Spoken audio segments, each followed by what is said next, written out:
Audio Jungle.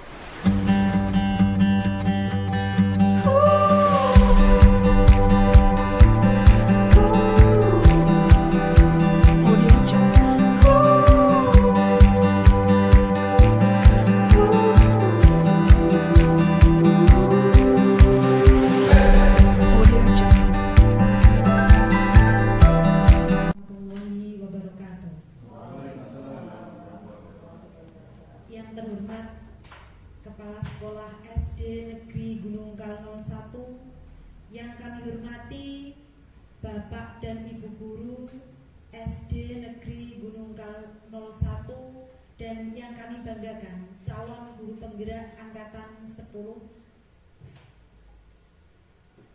Bapak Arif Widodo. Alhamdulillah wa syukurillah, pada kesempatan hari ini kita semua dapat berkumpul di ruangan yang cukup sederhana ini dalam keadaan sehat walafiat, tiada suatu halangan apapun. Bapak Ibu, pada kesempatan hari ini saya sebagai moderator acara dalam paparan visi dan prakarsa perubahan yang akan disampaikan oleh calon guru penggerak angkatan 10. Untuk efektivitas acara hari ini, maka saya akan membacakan susunan acara pada siang hari ini. Acara yang pertama pembukaan, acara yang kedua menyanyikan lagu Indonesia Raya, acara yang ketiga sambutan kepala sekolah, acara yang keempat pemaparan diseminasi budaya positif dan visi, acara yang kelima diskusi dan tanya jawab, acara yang keenam penutup dilanjutkan sesi foto.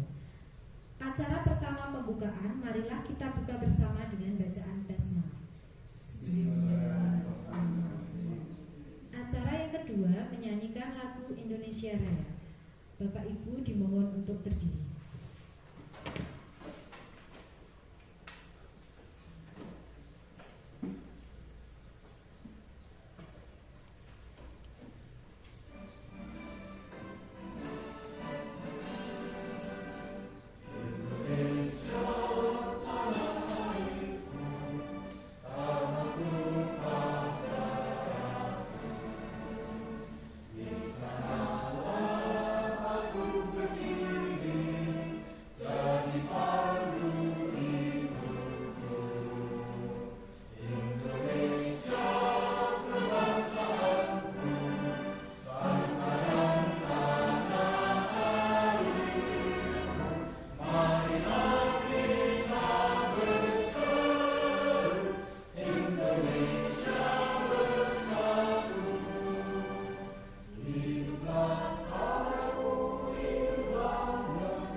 Silakan untuk duduk kembali.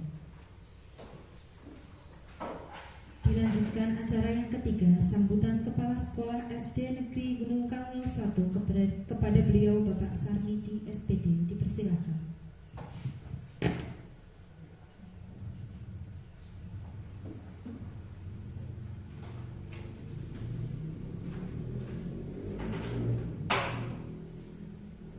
Assalamualaikum warahmatullahi wabarakatuh. Yang saya hormati Bu Nur Yafa sebagai moderator, yang saya hormati Bapak Arif sebagai penyaji materi, dan Bapak Ibu Guru SD Negeri Gunungkal 1 yang saya muliakan dan saya hormati. Syukur alhamdulillah pada kesempatan ini kita dapat berkumpul, bertemu di ruangan ini dalam acara paparan visi dan prakarsa pembaharuan oleh calon guru penggerak Pak Arief Widodo. Semoga kegiatan ini dapat berjalan dengan baik, lancar, dan tertib sejak awal hingga akhir nanti. Bapak Ibu yang saya hormati, yang pertama saya sampaikan terima kasih kepada Bapak Arief Widodo yang telah berkenan untuk mengikuti kegiatan calon guru penggerak dengan harapan di kemudian hari nanti bisa menggerakkan menjadi analis perubahan dalam pendidikan di sekolah kita dan dapat menggerakkan komunitas belajar untuk rekan-rekan guru di sekolah ini maupun di guru sekolah yang lain. Dengan kegiatan guru penggerak ini nantinya Bapak Arief sebagai guru penggerak juga dapat membuka ruang diskusi positif dan dapat berkolaborasi dengan guru baik di SD Negeri Gunung 1 maupun antar sekolah sehingga dapat meningkatkan prestasi pendidikan khususnya di SD Negeri Gunung 1. Harapan kami, saya berharap kepada Bapak Ibu guru semuanya yang belum mengikuti calon guru penggerak pada kesempatan ini, di kemudian hari Bapak Ibu guru dapat mengikuti program calon guru penggerak sehingga kedepannya dapat meningkatkan kompetensi Bapak Ibu, dapat meningkatkan kualitas pendidikan di SD Negeri Gunung 1 ini. Dengan harapan dan pada kesempatan ini saya juga sangat mendukung dari kegiatan-kegiatan yang telah dilaksanakan oleh Pak Arief Widodo untuk mengikuti semua rangkaian kegiatan calon guru penggerak dan mudah-mudahan dapat lancar dan lulus sebagai guru penggerak sehingga di kemudian hari dapat menerapkan ilmu, pengetahuan dan keterampilannya untuk diabdikan kepada para peserta didik di SD Negeri Gunung 1. Demikian yang dapat saya sampaikan. Terima kasih atas perhatiannya. Wassalamualaikum warahmatullahi wabarakatuh.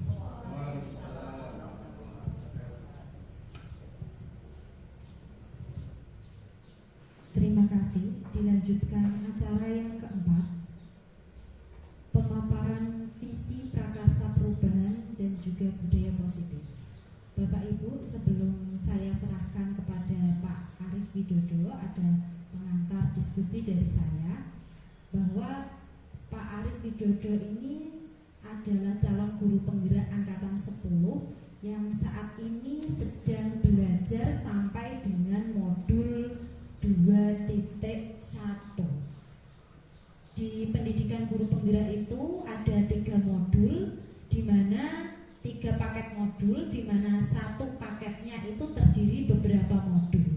Jadi paket 1 ada 4 modul, paket 2 ada 3 modul, dan paket 3 ada 3 modul. Jadi nanti Pak Arief akan menyelesaikan 10 modul dalam pendidikan guru penggerak angkatan 10 ini. Nah, salah satu dari tugas di modul 1.3 dan 1.4, Pak Arief nanti akan mempresentasikan dan memaparkan visi prakarsa perubahan serta budaya positif. Pak Arief telah belajar bagaimana cara membuat visi diri sebagai seorang pendidik. Jadi pada intinya nanti Pak Arief ini bukan untuk mengubah visi sekolah nih Pak, tetapi Pak Arief belajar untuk membuat visi dirinya yang bisa diterapkan di ruang lingkup kelas terlebih dahulu, untuk selanjutnya bisa menjadi kebiasaan baik yang nantinya akan ditularkan di kelas-kelas yang lain, sehingga nanti akan membentuk suatu budaya positif di sekolah. Jadi sekali lagi ini bukan untuk merubah visi sekolah, tapi ini adalah proses belajar yang harus dilalui oleh Pak Arif dalam pendidikan guru penggerak angkatan 10. Walaupun ini adalah proses belajar, tetapi diharapkan ini bisa menjadi salah satu referensi dari pembuatan visi di sekolah. Dan harapannya nanti ketika proses diskusi dan presentasi, Bapak Ibu bisa ikut aktif dalam kegiatan yang akan disampaikan oleh Pak Arif. Nah, demikian tadi pengantar diskusi dari saya. Untuk selanjutnya saya serahkan kepada Pak Arif. Monggo Pak Arif.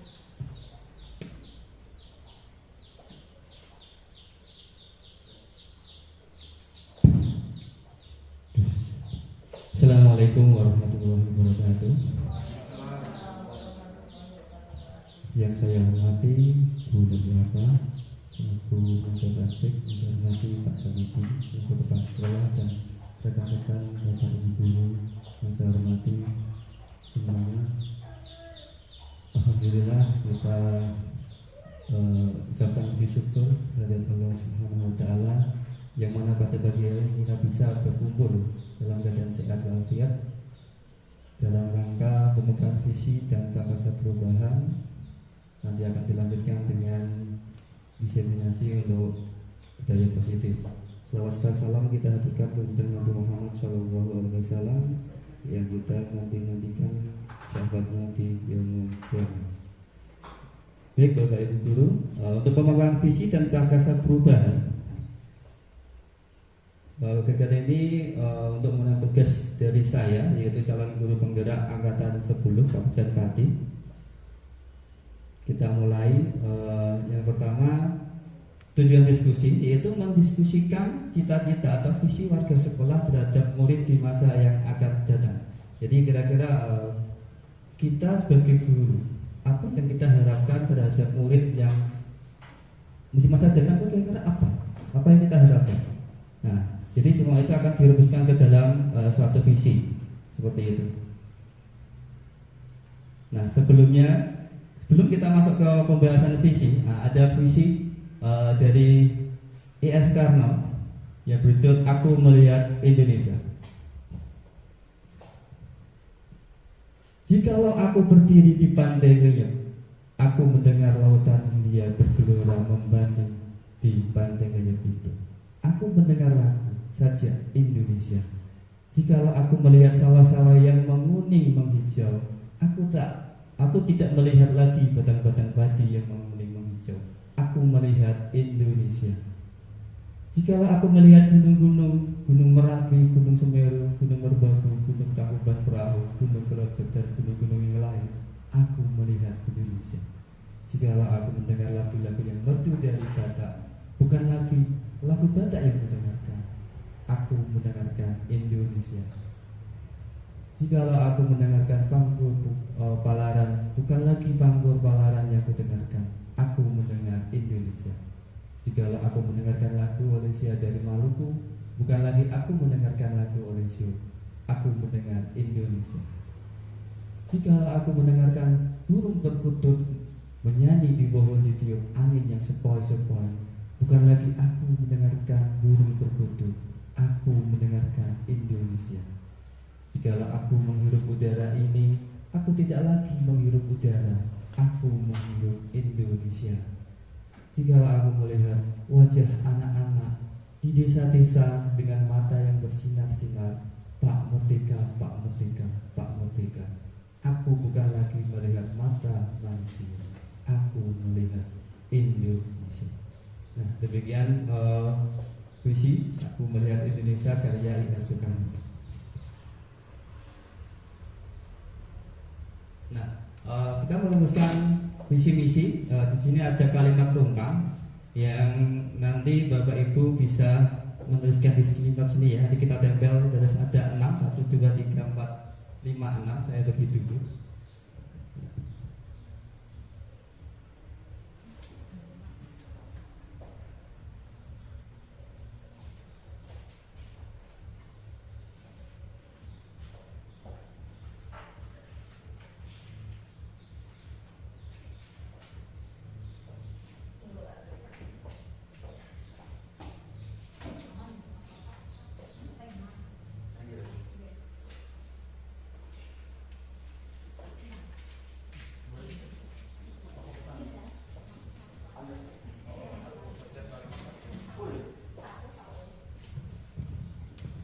Untuk yang pertama, kalimat rumah yang pertama ya, untuk cita-cita untuk murid yang pertama yaitu kita memimpikan murid-murid yang bagaimana.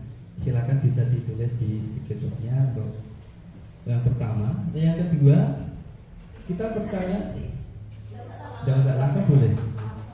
Yang kedua, kita percaya murid adalah, kita sepakat nomor 1 ya dari atas ya.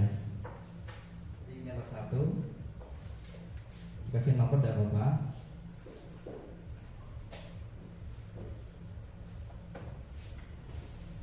Nomor 4, murid di sekolah.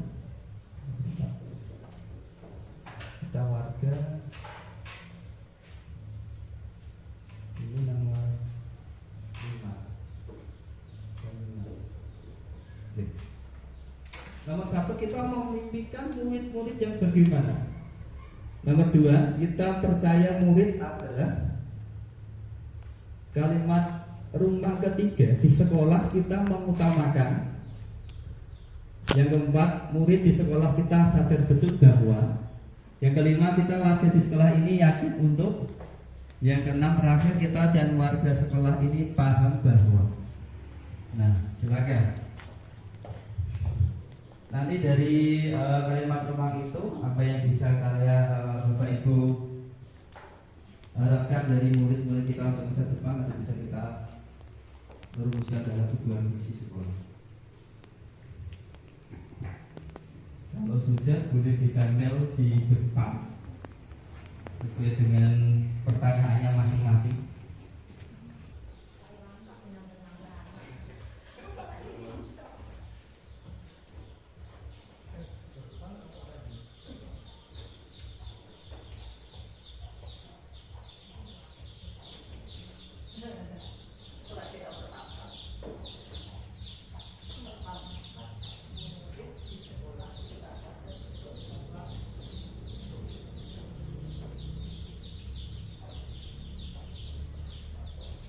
Silakan Bapak Ibu yang sudah menuliskan bisa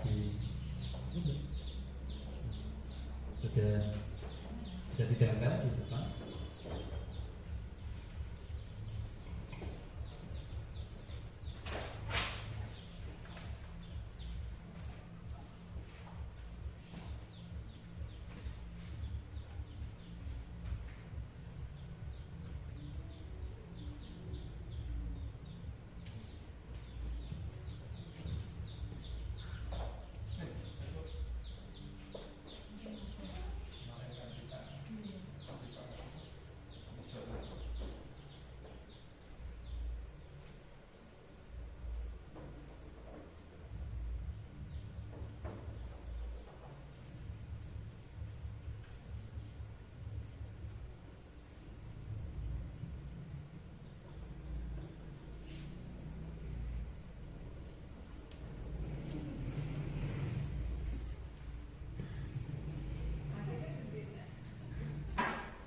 Baik, terima kasih Bapak Ibu sudah menyampaikan kalimat terumpang ya. Nah, di sini yang pertama kita mau memikirkan murid-murid ya. Nah, yang pertama ada berkarakter, sukses, berakhlak mulia, berbudi pekerti, berpositivity, semangat dalam belajar dan selalu berinovasi. Berakhlak mulia sama ya. Yang berikutnya yaitu memimpikan murid yang cerdas, berakhlak yang baik, berbudi pekerti yang luhur dan bisa menghormati bapak ibu gurunya. Berikutnya ada belajar dengan bahagia dan semangat untuk mendapatkan ilmu yang mereka butuhkan untuk mencapai cita-citanya di masa depan dan berakhlak mulia. Nah, kalau tadi sama, yang kedua yaitu kita percaya murid adalah yang pertama ada generasi penerus aset negara, siswa yang unik, anak-anak yang memiliki karakter, keunikannya masing-masing. Murid adalah amanah sekaligus tantangan kita untuk mengantarkan mereka hidup dengan sukses. Berikutnya ada murid adalah seperti botol kosong ya, kita siap diisi untuk ilmu-ilmu yang bermanfaat. Nah, terus untuk yang ketiga di sekolah kita mengutamakan yang pertama ada prestasi siswa, persatuan dan kesatuan. Saya mengutamakan pendidikan karakter, keselamatan, pembelajaran dan suasana yang menyenangkan bagi murid, mereka bisa belajar dengan maksimal. Untuk kalimat ngomong yang keempat, murid di sekolah kita sadar betul bahwa mereka butuh bimbingan. Belajar tidak akan membuatnya rugi, aturan harus dijalankan, belajar adalah kewajiban mereka untuk menggapai cita-cita. Saya sadar betul bahwa mereka berada di sekolah untuk mendapatkan pendidikan dan pengajaran yang layak. Sadar bahwa kita berbagai macam lapisan masyarakat dan agama, maka harus bisa bersatu dan membangun menjadi satu. Untuk kalimat rumah yang kelima, kita warga sekolah ini yakin untuk, saya paham bahwa setiap anak memiliki bakat dan kemampuan masing-masing yang satu sama lain saling melengkapi. Ingatso Suntulodo, Imadya Mangkaso, Tepuri Handayani, prestasi dan karakter siswa perlu ditingkatkan. Memajukan sekolah dengan menyukseskan murid-murid, semua butuh komitmen semua warga sekolah untuk bisa mencapai tujuan bersama. Yang keenam, kalimat rumah yang keenam, yaitu kita dan warga sekolah ini yakin untuk mematuhi tata tertib, meningkatkan prestasi sahabat pendidikan, saling bergotong royong. Saya yakin untuk dapat menuntun dan membimbing murid agar dapat mencapai kebahagiaan dan keselamatan sesuai dengan potensi yang dimiliki. Paham bahwa kita berbeda tetapi bisa bersatu untuk memajukan sekolah yang prestasi yang membanggakan. Ya, dari kalimat rumpang berikut ini ya, nanti kita bisa simpulkan di SD Negeri Gunung Langkung 1 kita sudah punya visi, yaitu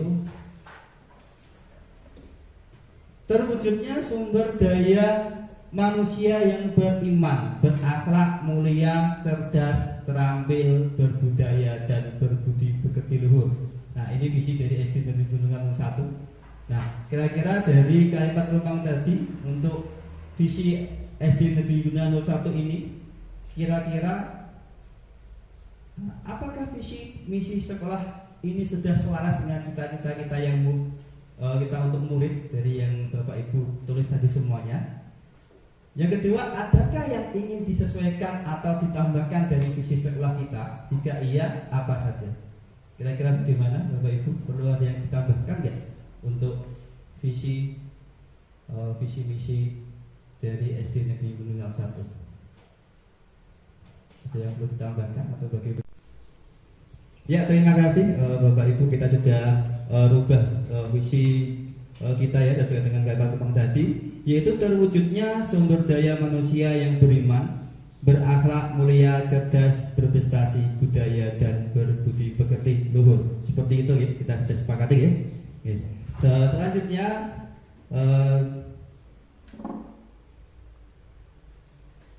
nah, sikap dan perilaku murid, guru, kepala sekolah serta orang tua yang menentukan visi ya. Yang pertama, kita bagaimana kira-kira? Nah, yang pertama kita simpulkan bahwa guru masuk tepat waktu, ramah kepada anak, mengajar dan menyenangkan. Yang kedua, untuk orang tua yang mendampingi anak belajar. Yang ketiga, murid yang disiplin dan sopan terhadap guru dan lainnya. Seperti itu. Kita sepakati ya. Jadi sikap dari perilaku guru, orang tua dan murid untuk mendukung atau mencerminkan dari sebuah visi kita. Seperti itu ya Bapak Ibu. Untuk selanjutnya, yaitu dalam pembuatan visi sekolah, kita dapat melakukan diskusi bersama dengan semua stakeholder, dari kepala sekolah, guru, komite, perwakilan orang tua siswa, dan menggunakan tahapan Bagja. Nah, contoh pembuatan visi yang sudah saya lakukan untuk prakarsa perubahan menggunakan kanvas Bagja modul 1.3. Nah, waktu itu saya membuat visi, yaitu membangun budaya literasi di era merdeka. Bahwasanya banyak siswa yang saya rasa kurang sekali untuk berliterasi, di mana ketika kita butuh menyampaikan ilmu yang sebelumnya kita harus memberikan materi dari bacaan buku-buku teks, itu biasanya siswa harusnya membaca terlebih dahulu, tapi terkadang banyak sekali siswa yang belum atau tidak maksimal dalam membaca atau membiasakan seperti itu.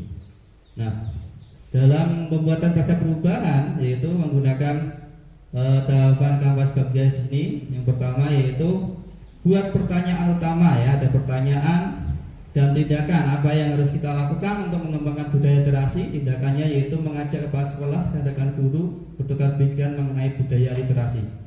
Itu untuk pembuatan Bagja. Untuk B-nya ya, yang kedua yaitu A, ambil pelajaran. Ada pertanyaan, Siapakah guru yang ahli di bidang literasi? Ya, mungkin ada untuk memanfaatkan kegiatan literasi di kelas.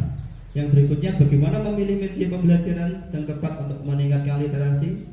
Tindakannya yaitu mencari referensi tentang guru yang ahli dan mencari referensi berupa media pembelajaran yang sesuai untuk meningkatkan literasi tersebut.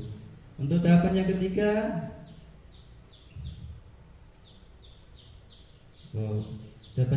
yaitu benar.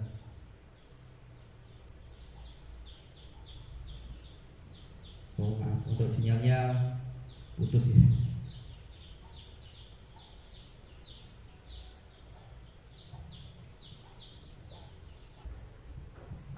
Berikutnya gali mimpi. Ya, ada pertanyaan, apakah yang memanfaatkan literasi dapat meningkatkan kreativitas? Yang kedua, untuk pertanyaannya melakukan observasi hasil penerapan pembelajaran literasi di kelas. Nah, itu yang G. Untuk berikutnya yaitu J, jabarkan rencana. Ada pertanyaan, yaitu kita buat pertanyaan, apa langkah yang dapat dilakukan untuk menumbuhkan budaya positif melalui pembelajaran literasi? Tindakannya membuat program pembelajaran berupa jadwal, tempat, dan kegiatan. Untuk yang terakhir yaitu atur eksekusi. Kita membuat pertanyaan, siapa saja yang terlibat dalam kegiatan pembelajaran literasi? Untuk tindakannya menyusun program kerja dan kepanitiaan dalam kegiatan pembelajaran literasi tersebut. Nah, jadi untuk tahapan kerjanya seperti itu Bapak Ibu. Untuk selanjutnya yaitu perencanaan. Kita buat membuka dialog dengan kepala sekolah dan rekan guru terkait pembangunan budaya literasi ya, bagi peserta didik, terus mensosialisasikan dan berdialog dengan murid seperti itu. Untuk pelaksanaannya kemudian itu yaitu mengimplementasikan prakarya perubahan diri yang telah direncanakan dengan tahapan bakja, melaksanakan kegiatan yang memfasilitasi peserta didik dalam kegiatan literasi untuk membaca dan meresum setiap hari Senin dan Kamis. Itu dalam kegiatan di kelas saya. Untuk refleksi, membuat rencana tindak lanjut dari kegiatan yang perlu saya perbaiki dan saya tingkatkan dari aksi nyata yang telah saya laksanakan. Kritik dan saran sangat saya butuhkan baik dari kepala sekolah, rekan sejawat maupun dari peserta didik demi perbaikan dan evaluasi di masa yang akan datang. Untuk kesimpulannya, dalam pembuatan visi kita dapat mendiskusikan bersama dengan stakeholder yang berkaitan dengan sekolah, serta kita bisa menggunakan paradigma inquiry apresiatif, di mana paradigma ini lebih mengutamakan kekuatan dan kolaborasi semua elemen yang ada pada satuan pendidikan demi terwujudnya perubahan ke arah yang positif dan melakukan identifikasi menggunakan tahapan-tahapan bakja. Seperti itu Bapak Ibu.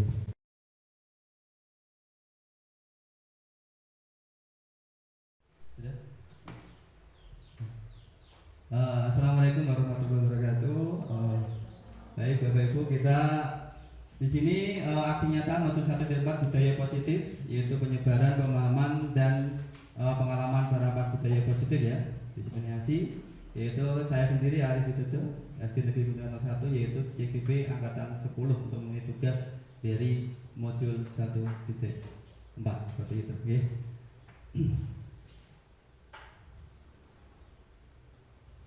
Nah, selamat datang para guru hebat. Mari belajar bersama, berkolaborasi, saling mendukung demi mewujudkan budaya positif di sekolah kita tercinta. Nah, sebelum kita memasuki materi dari budaya positif, ada sedikit video nanti bisa kita simpulkan kira-kira bagaimana terkait dengan hukuman, ada kesepakatan, keyakinan kelas seperti itu. Kita coba ya. Nah, silakan bisa disimak.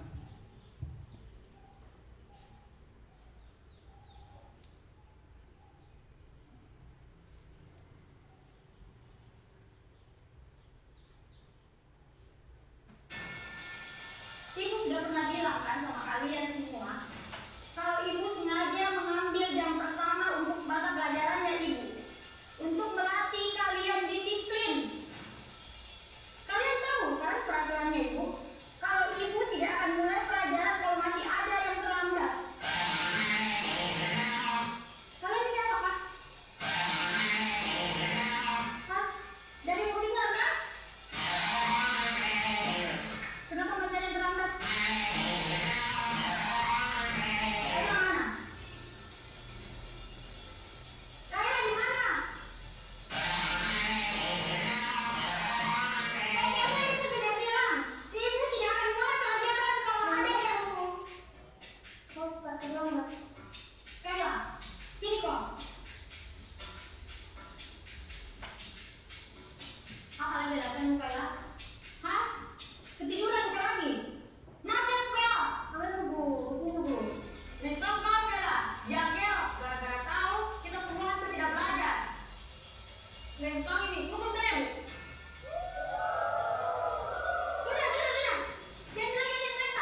seni. Betul kan? Sepanjang pelajaran minggu hari ini, kok berdiam terus di depan? Udah deh, terlambat, Seng.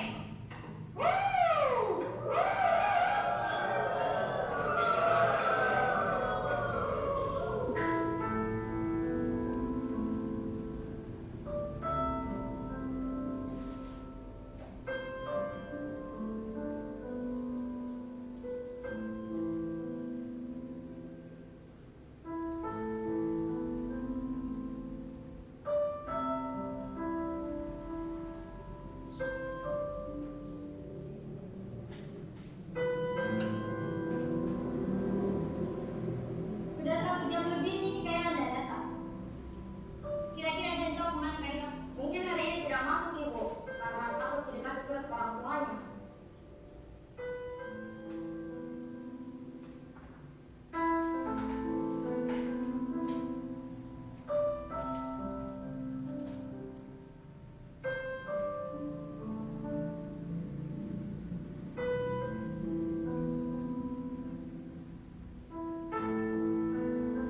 Pagi anak-anak.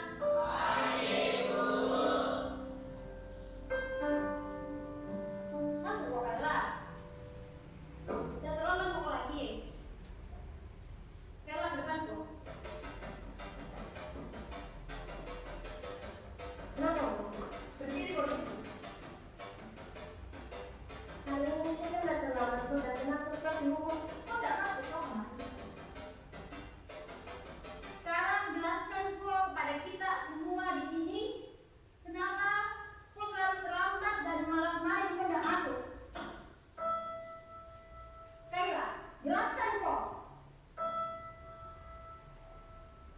Bicara kok. Kaila. Maafkanlah teman-teman. Karena gara-gara saya, kalian semua nggak belajar. Hari pertama, saya terlambat karena mamaku demam berdarah.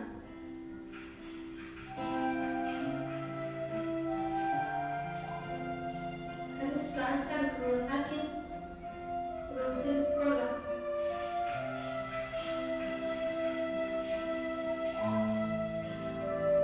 Hari kedua, saya terlambat ke sekolah karena harus ke rumah sakit.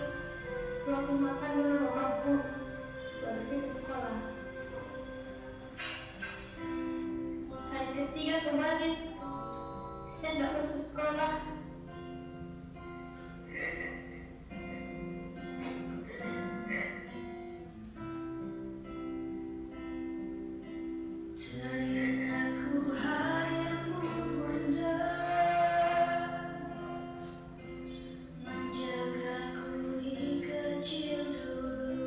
Berhentikan rumahku.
tadi ya sedikit video ya tentang Kaila yang mana beberapa hari setiap hari itu terlambat terus.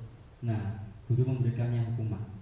Padahal kita belum tahu alasannya apa seperti itu. Nah, dari video tersebut, nah kira-kira di sini untuk pertanyaan pemantiknya, setuju atau tidak setuju hukuman dapat mendisiplinkan anak? Setuju atau tidak? Kira-kira setuju? Ada yang setuju? Bagus, setuju gak? Kira-kira hukuman dapat mendisiplinkan anak. Setuju gak kira-kira dengan hukuman yang diterapkan seperti tadi? Ada siswa yang melakukan kesalahan terus kita hukum, kira-kira setuju gak? Tidak setuju. Bagaimana yang lain? Bu Septi? Tidak setuju. Risa? Setuju kah?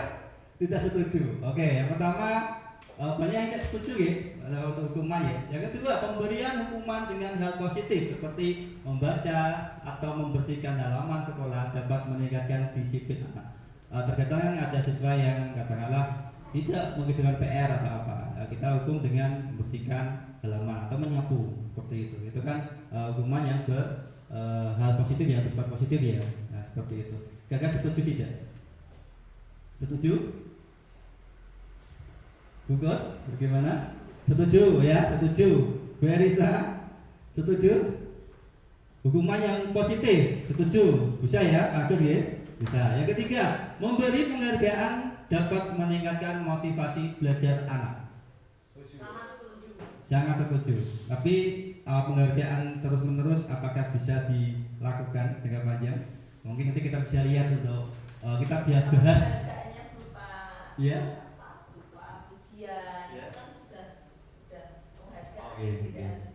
Ya, pujian bisa, nanti kita bahas semua itu ya dalam materi kita. Untuk berikutnya yaitu, budaya positif yang kita bahas pada kesempatan kali ini. Apa itu budaya positif? Perwujudan dari nilai-nilai atau keyakinan universal yang diterapkan di sekolah. Nah, nilai-nilai keyakinan universal. Contohnya apa kira-kira Bapak Ibu? Seperti apa? Seperti apa, Bagus? Iya, seperti katakanlah tanggung jawab. Nah, itu kan. Nah, itu maksud nilai-nilai atau keyakinan universal ya, atau kebajikan ya, nilai-nilai kebajikan, tanggung jawab. Apalagi ketertiban. Terus apa, Bagus? Bisa? Kira-kira apa?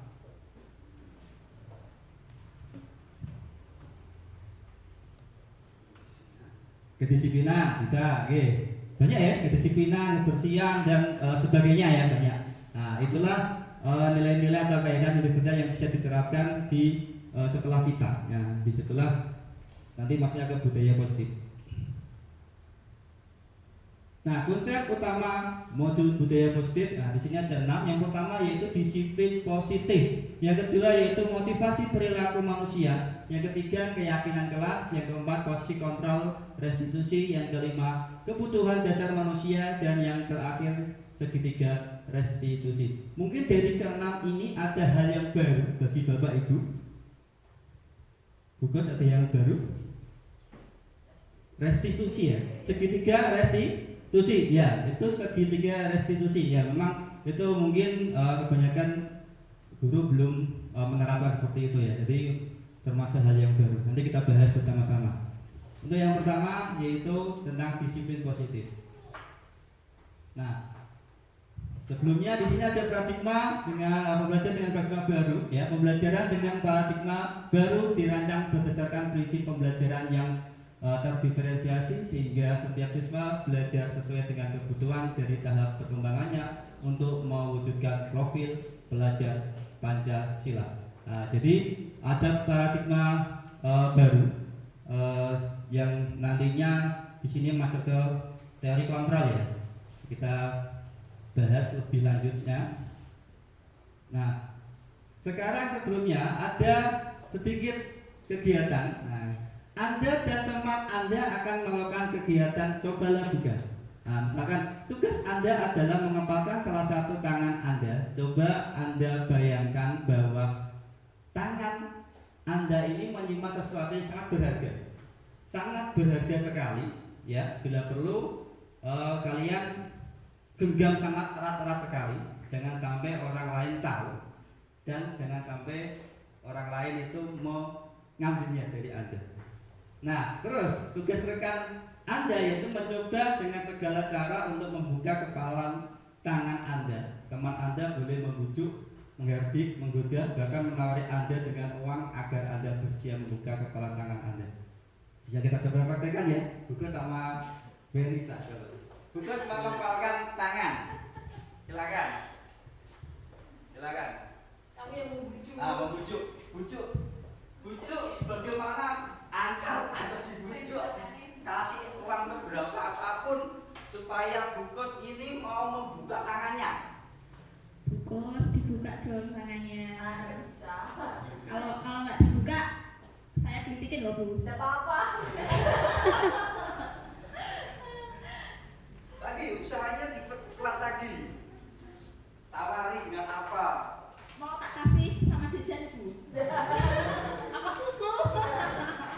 Uang itu. Uang. Berapa M? Ember. Dah? Mampu nggak kira-kira? Nggak. Bukus? Kira-kira? Enggak. Ya, terima kasih ya.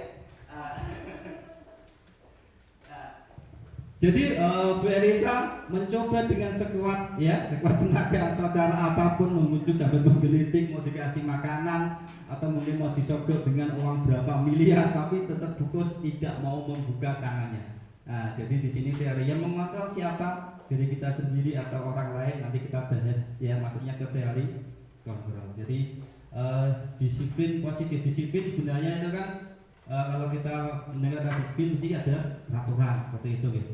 Nah, tapi di sisi disiplin positif di sini bagaimana kita bisa mengontrol diri kita untuk melakukan sesuatu yang baik seperti itu. Bukan karena bujukan atau orang lain yang melakukan harus seperti itu gitu. Nah, itu ya. Nah, di bawah ini ada paparan William Glasser ya dalam teori kontrol. Yang pertama, ilusi guru mengontrol murid.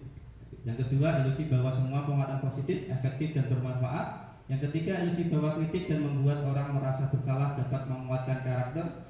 Yang keempat, ilusi bahwa orang dewasa memiliki hak untuk memaksa. Jadi kita berpikir bahwa guru membuat aturan atau guru memerintah siswa itu harus dilakukan seperti itu. Tapi pada sebenarnya dalam disiplin positif tidak seperti itu. Siswa harus mampu mengontrol dirinya, ya, melakukan peraturan yang sudah ada itu dengan atas kesadaran dan kemauan sendiri untuk dilakukan seperti itu.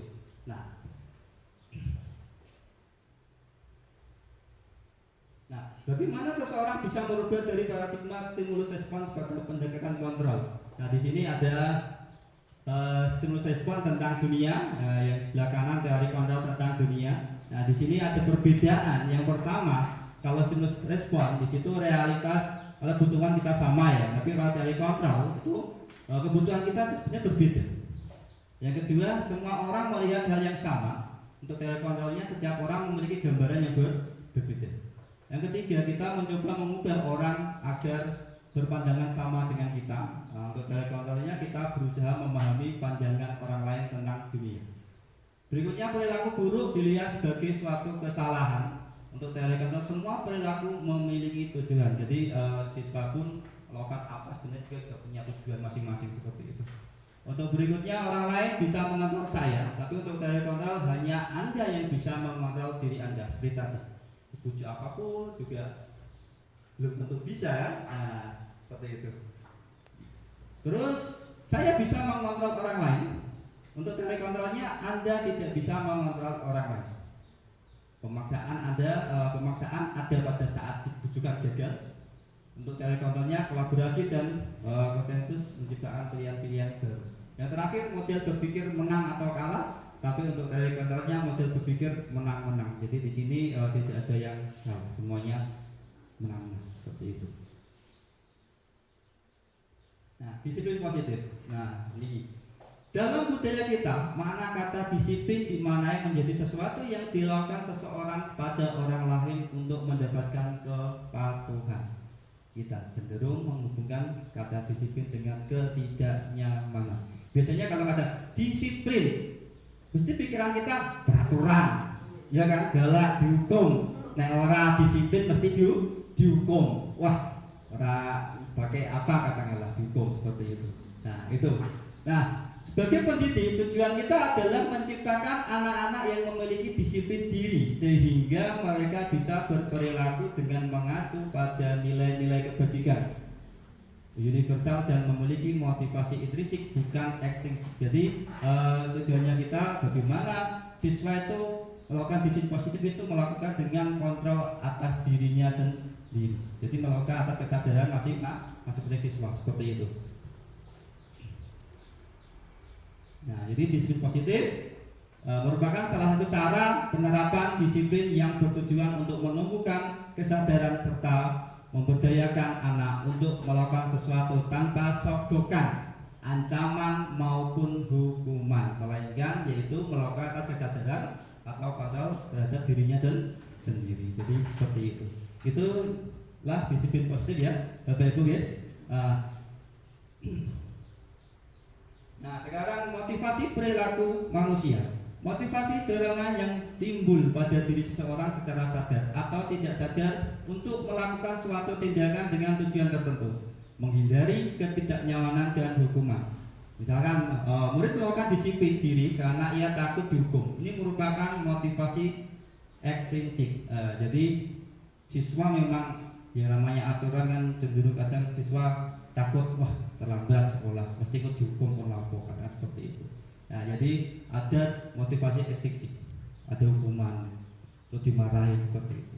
Nah, yang kedua mendapatkan imbalan atau penghargaan dari orang lain. Murid melakukan disiplin diri karena ia ingin mendapat imbalan. Ini merupakan motivasi ekstrinsik juga. Katakanlah belum mengerjakan tugas, belum disuruh mengumpulkan, sudah mengumpulkan. Pak, tugas saya di kemarin. Nah, supaya ya istilahnya mungkin mendapat penghargaan atau pengakuan dari gurunya. Oh, bagus sekali kamu apa? Untuk biar disanjung atau bagaimana. Nah, itu juga termasuk motivasi ekstrinsik. Yang ketiga yaitu menghargai nilai-nilai kebajikan diri sendiri. Murid melakukan disiplin diri karena sadar akan nilai kebajikan dirinya. Ini merupakan motivasi intrinsik. Nah, disinilah motivasi intrinsik. Jadi murid mempunyai kesadaran dari nilai kebajikan dirinya. Kira-kira dia melakukan ini untuk apa? Untuk kebaikannya masing-masing, kebaikan dirinya sendiri seperti itu. Ya, jadi motivasi terhadap manusia ya ada ekstrinsik dan intrinsik seperti itu. Bapak Ibu. Jadi kita motivasinya kita arahkan untuk motivasi intrinsik ya supaya bagaimana nanti siswa akan menjalankan budaya positif dengan baik ke depannya. Seperti itu Bapak Ibu. Ya, konsep disiplin dengan identitas gagal, hukuman menyakitkan ya, maksudnya menyakitkan ya. Jadi tadi ada siswa salah dihukum, nah tentunya akan menyakitkan. Bahwasanya siswa dihukum itu merupakan katakanlah suatu hal yang negatif, malu dengan temannya diejek, kok dihukum atau gimana? Nah itu juga punya perasaan yang nantinya akan bisa membuat siswa itu katakanlah dendam atau jengkel atau gak suka dengan guru, itu juga bisa, itu juga akan berpengaruh untuk kedepannya. Tidak nyaman jelas, murid takut, nah pastinya takut biasanya kalau diancam gitu, hukum mesti takut. Memaksa ya, murid menyembunyikan kesalahannya, biasanya kalau ada kesalahannya dia mau ngaku katanya seperti itu.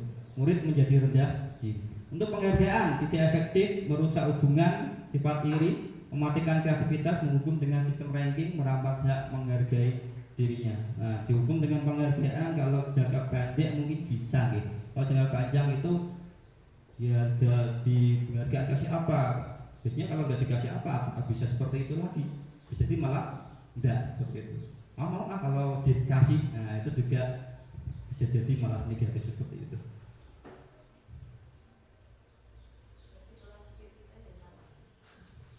Konsep disiplin dengan identitas sukses, konsekuensinya ya, penguatan jangka pendek. Nah, perlu monitoring berkelanjutan, stimulus respon, murid menghormati peraturan, kehilangan waktu untuk merenungi kesalahannya. Untuk restitusi, murid bertanggung jawab untuk perilakunya. Nah, jadi di sini nanti kita bahas restitusi lebih lanjut. Jadi murid itu apa yang dilakukan murid? Murid akan merasa bertanggung jawab. Kira-kira apa yang bisa dirubah dari kesalahannya untuk merubah itu?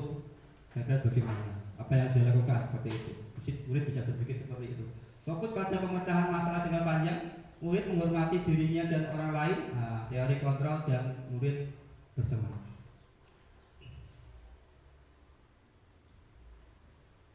Konsep disiplin pendekatan restitusi, sebuah cara menanamkan disiplin positif pada murid. Pengertian restitusi adalah proses menciptakan kondisi bagi murid untuk memperbaiki kesalahan mereka, sehingga mereka bisa kembali pada kelompok mereka dengan karakter yang lebih kuat. Gitu ya. Untuk ciri-cirinya yaitu yang pertama, bukan menebus kesalahan, namun belajar dari kesalahan. Contohnya katakanlah misalkan ada dua anak saling berantem. Nah, yang itu nangis. Kira-kira bagaimana kita menyikapinya ya? Bagaimana harusnya? Tidak berantem bagaimana? Harus saling menyayangi seperti itu. Ya, jadi kita bisa menanamkan tanggung jawab seperti itu. Memperbaiki hubungan. Tawaran bukan paksaan. Menuntun untuk melihat ke dalam diri, mencari kebutuhan dasar yang mendasari tindakan. Fokus pada karakter bukan tindakan, menguatkan dan fokus pada solusi. Jadi solusinya apa? Seperti itu. Kalau katakanlah ada siswa yang tidak mengerjakan PR, kira-kira karena apa? Nah, kita gali dulu, kita tanya dulu. Oh, ternyata semalamnya TikTokan sampai jam 12 katakanlah seperti itu. Jadi kira-kira punya solusi nggak siswanya kalau seperti itu? Jadi kita tanamkan seperti itu, kita arahkan. Jadi siswa bisa berpikir bahwa oh iya Pak, mungkin lain kali saya kerjakan TikTokan, mungkin jam 10 atau jam 9 sudah tidur seperti itu. Nah, perbedaan dari siswa sering tidak mengajarkan PR, contohnya kalau hukuman, guru menghukum siswa tersebut hormat bendera selama 10 menit misalkan. Guru marah dan murid menjadi takut, itu kalau hukuman. Tapi kalau konsekuensi, konsekuensi itu biasanya kan kalau hukuman kan sudah pasti ya. Kalau konsekuensi, guru memberikan konsekuensi untuk mengerjakan PR-nya saat istirahat atau dikerjakan sebanyak 3 kali lipat. Guru tegas dan siswa menghormati peraturan, itu biasanya konsekuensinya. Untuk restitusi, guru menanyakan keyakinan kelas atau dirinya dan membantu siswa menyelesaikan masalahnya. Guru bergugat dan siswa menghormati dirinya dan orang lain. Jadi restitusi di sini kira-kira berdasarkan keyakinan kelas yang dibentuknya apa?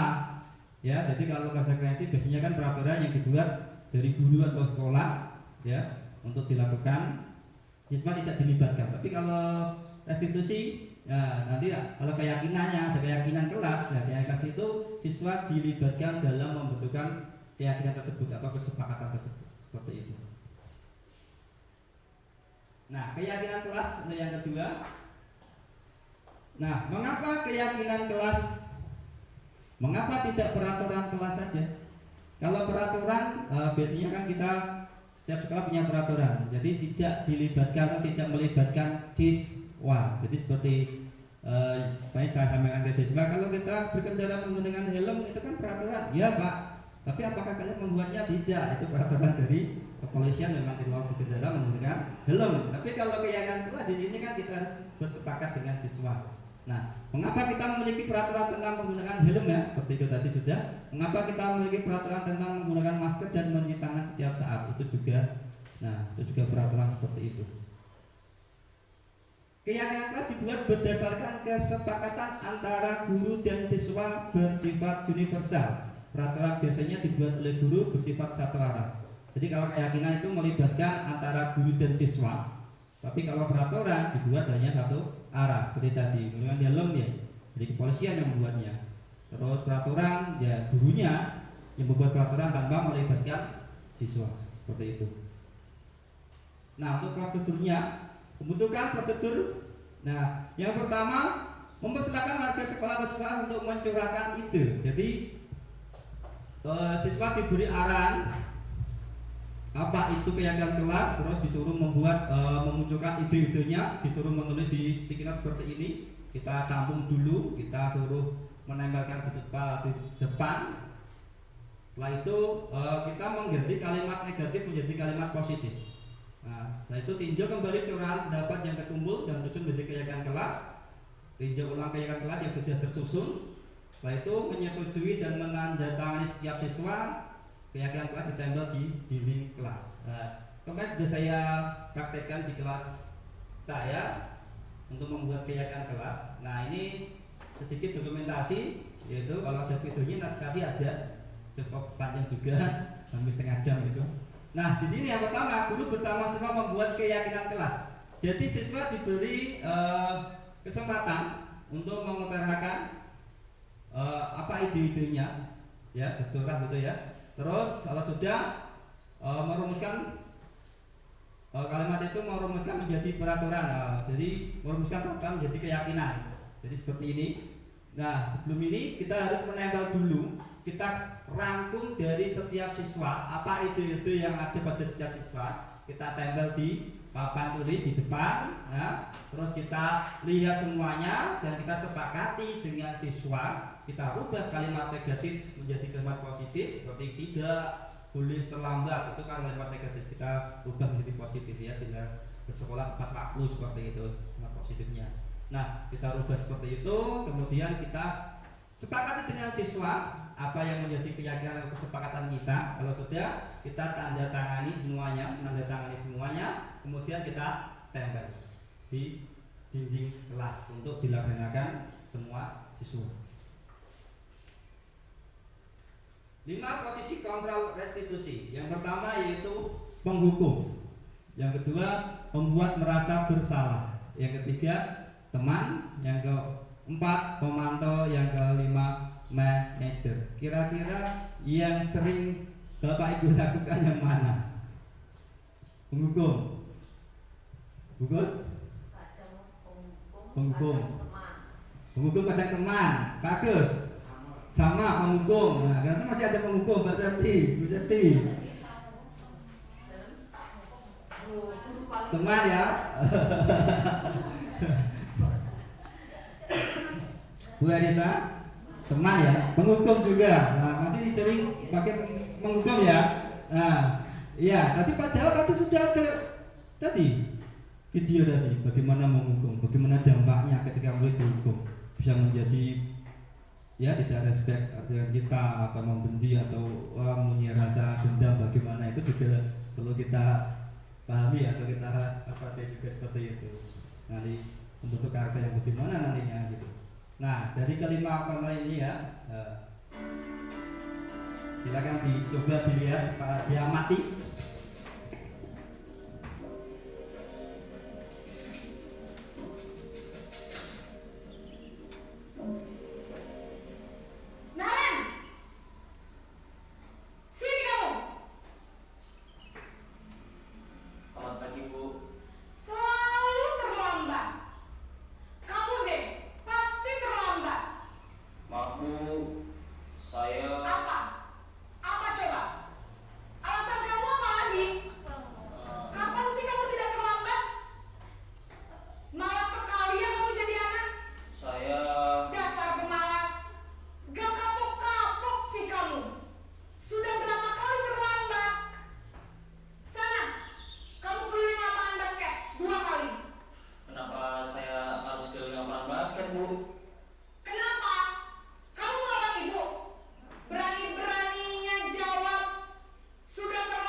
Maaf Bu. Duh,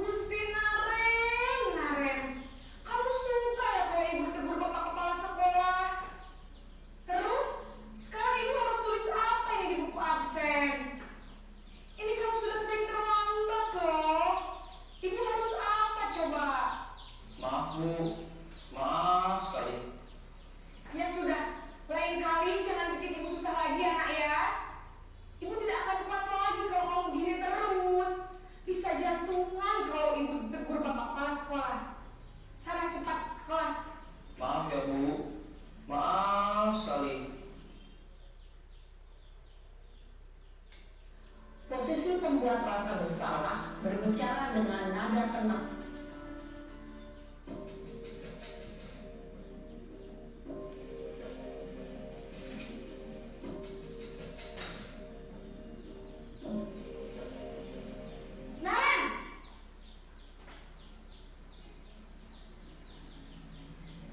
Selamat pagi, Bu.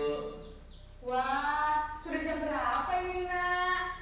Terlambat lagi ya, sayang. Iya, Bu. Habis ibu saya lupa membangunkan saya, Bu. Kamu malah menyalahkan ibu kamu. Kamu bukannya anak yang larinya paling kencang. Kok terlambat sih? Iya, Bu. Saya memang terlambat bangun tadi. Jadi, biarpun saya lari kencang, tetap gak terkejar, Bu. Ya sudah sana. Nanti lain kali larinya lebih kencang lagi ya. Biar gak terlambat lagi. Bikin senang ibu. Demi ibu. Bisa kan? Bisa, Bu. Ya sudah sana masuk kelas. Ibu beresin urusan absen kamu. Kamu ini ada-ada saja.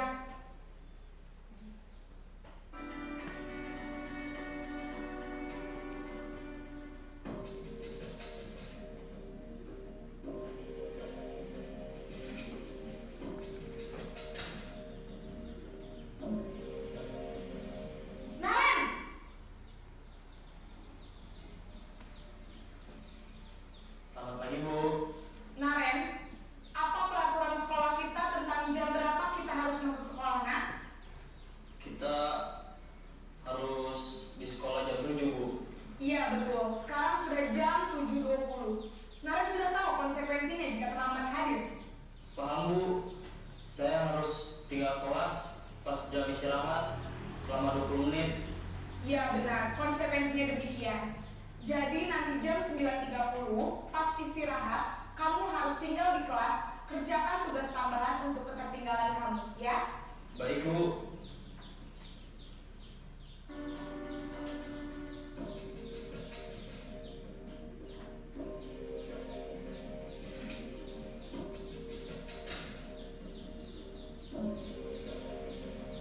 Naren!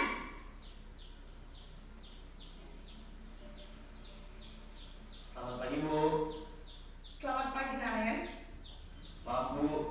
Saya terlambat. Iya, sekolah masuknya jam 7, sekarang sudah jam 7.20. Jadi sekarang bagaimana ini, Naren? Maaf, Bu. Saya lupa setel alarm saya semalam. Baiklah, menurut kamu, keyakinan sekolah yang mana yang perlu kamu tingkatkan? Menghargai diri sendiri dan orang lain mungkin, ya, Bu. Setuju. Jadi, apakah Naren meyakini prinsip saling menghormati tersebut? Iya, Bu. Saya meyakininya. Apakah Naren bersedia memperbaiki masalah keterlambatan ini? Bersedia, Bu. Bagaimana kamu akan memperbaiki masalah keterlambatan ini? Saya akan coba untuk tidak lupa menyetel alarm saya, Bu. Baik, kalau Naren lupa menyetel alarm di rumah, ada orang yang kira-kira bisa bantu mengingatkan tidak? Ada, Bu. Kakak saya, Kak Emma. Ada lagi selain Kak Emma? Selain Kak Emma, ada ibu saya. Baik, jadi yang mengingatkan Naren adalah Kak Emma dan ibu kamu, ya? Kira-kira akan mulai setel alarm kapan nih, Naren? Setelah pulang sekolah, akan segera saya lakukan. Baik, jadi Naren akan setel alarm untuk bangun besok pagi dan akan diingatkan oleh kakak dan ibunda Naren, ya? Ada lagi yang mungkin perlu dilakukan, Naren? Agar tidak terlambat bangun lagi. Tidak ada, Bu. Baik, Naren. Terima kasih untuk kerjasama kamu. Sekarang kamu perlu kembali ke kelas untuk belajar. Baik, Bu. Terima kasih.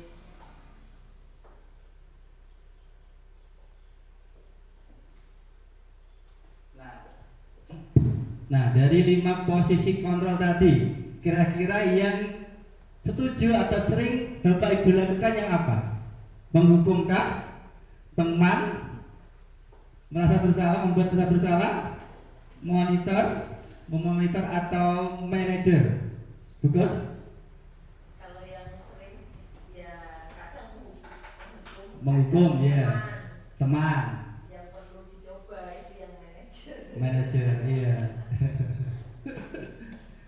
Nah, kalau penghukum, ya mungkin di situ kan gambarannya anak SMK nih. Kalau anak SD, kira-kira cocok nggak penghukum diterapkan pada sekolah dasar?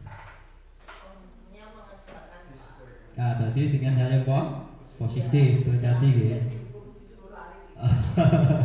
Oke, ya karena memang usianya kan anak-anak kalau di situ ya kasihan juga. Jadi pada dasarnya dari 5 kontrol itu mungkin yang dari yang mungkin yang belum pernah dicoba yaitu sebagai manajer ya. Manajer bagaimana kita bisa menuntut siswa ya untuk menyadari kesalahannya dan bagaimana untuk mencari solusi seperti itu.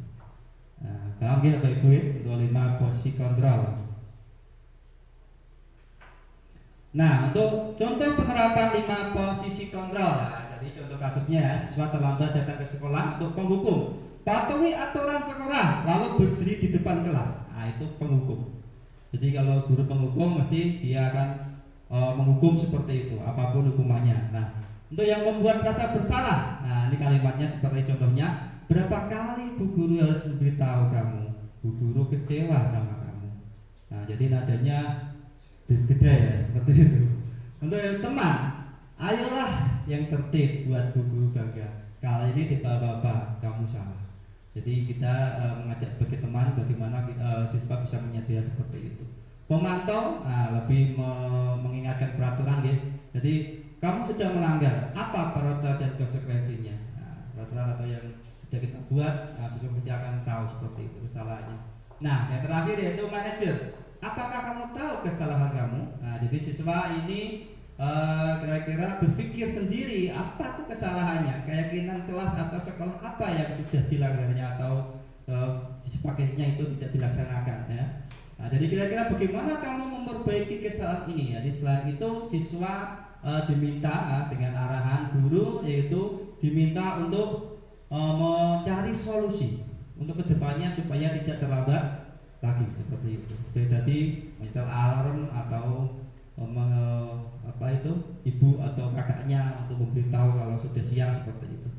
Nah, itu untuk contoh penerapan 5 posisi kontrol. Nah, penghukum. Nah, kalau penghukum yaitu menghardik ya, menunjuk, berkaca pinggang, membentak, hukuman fisik atau verbal, dikata-katain atau di fisik suruh push up atau apa. Nah, itu dampaknya anak menjadi pendendam. Bisa jadi kan? Takut dengan kita, dendam, tidak suka dengan kita. Aku tadi ke guru kok agak suka aku, misalkan seperti itu. Tidak menyukai guru atau mapel tertentu. Nah, tentunya akan berdampak pada pembelajaran di kelas. Itu kalau penghukum. Pembuat rasa bersalah, suara lembut, namun menyalahkan siswa. Guru menyatakan kesalahan pada siswa dan guru untuk menderita. Guru menderita. Dampaknya membuat siswa merasa bersalah. Ya. Dengan tadi ya arah-arah dengan katanya kalimatnya tidak membentak tapi agak lembut, mudah diri dan menarik diri. Yang ketiga teman, mungkin ini banyak yang diterapkan ya. Teman, guru bersikap ramah, cenderung bersenda guru untuk mengalihkan suasana. Dampaknya mulai tergantung pada satu orang. Membuat siswa tidak mandiri. Yang berikutnya yaitu pemantau. Nada bicara dan ekspresinya datar. Identitas berhasil, memantau tetap memantau saat siswa diberi sanksi. Dampaknya menghitung hadiah atau hukuman yang diberi tanpa melihat nilai kebajikan ya. Tidak sepenuhnya mandiri. Nah, yang terakhir yaitu manajer. Mungkin kalau menurut saya yang paling tepat mungkin untuk sekolah SD mungkin manajer nih. Jadi yang pertama soalnya netral, cipta identitas positif dan berhasil, mengajukan pertanyaan bermakna, membantu siswa memecahkan masalah. Dampaknya murid mandiri ya, bisa didik memecahkan masalahnya sendiri. Jadi kita arahkan bisa didik itu tahu kesalahannya dan bisa mencari solusi ke depannya supaya tidak terulang kesalahan itu kembali seperti itu. Selanjutnya kebutuhan dasar manusia. Nah, yang pertama bertahan hidup. Kebutuhan bertahan hidup ya adalah kebutuhan yang bersifat fisiologis untuk bertahan hidup, misalnya kesehatan, rumah, makanan. Kehidupan biologis seperti bagian dari proses produksi termasuk kebutuhan untuk tetap bertahan hidup komponen psikologis pada kebutuhan ini meliputi kebutuhan akan perasaan aman. Yang kedua yaitu kasih sayang dan rasa diterima. Kebutuhan ini dan 3 kebutuhan berikutnya adalah kebutuhan psikologis. Kebutuhan ini disayangi dan diterima.